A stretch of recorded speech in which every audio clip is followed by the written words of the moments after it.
now we're going to work from the other underhook position. So this is going to happen a lot when somebody's trying to control your head like this.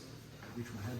As he reaches here, I can kind of easily guide his hand like past my head and then swing underneath to here.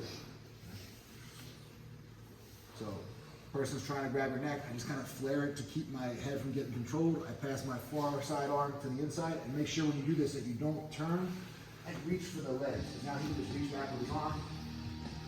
And this is like 10 times worse than whatever could have happened earlier. So when you do this, once you swim your arm under, go high in the armpit. Try to bring your elbow towards their head. You don't need to grab with your hands. You just want to like kind of hook your hand onto the knee of their shoulder or lat here and keep your elbow pinched. You should, when you're holding this with your head up, it should be very hard for the person to get their head up. Right? If you're holding down like this, the person's going to get up right away. So really all the control happens from this position. The elbow tight to the back of the neck.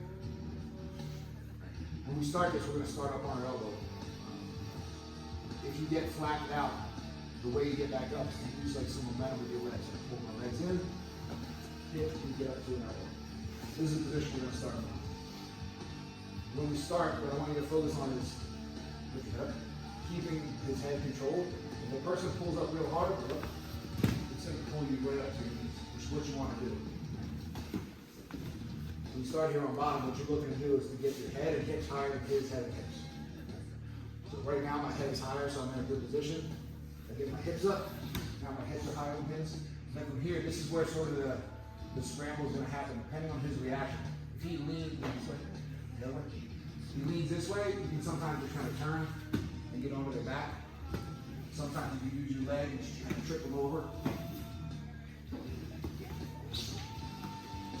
But this is what I want you guys to get a feel for is, once you're in this position, controlling the head, getting up to your knees, and then this is where a lot of like the sort of the scrambles are going to happen.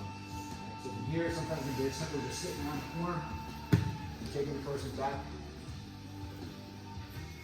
Sometimes the person will grab into you, put you back onto your back, in which case you're going to have to rock yourself back up to your elbow and just do it all over again. But first, focus on, when we start, you're going to start like this, up on your elbow, and up on the floor, one elbow tight to the head. Have your partner, get a feel for it, lift up, have your partner lift up, you'll see. It'll carry it up very easily. But he could also sink the weight. He could also just sink his weight real hard, which would make it easy for me to kind of just step over to the top. So when we start, you're up on your elbow, you have to control your legs. Focus on controlling the head and then building yourself up to your knees. All right? 1, 2, 3.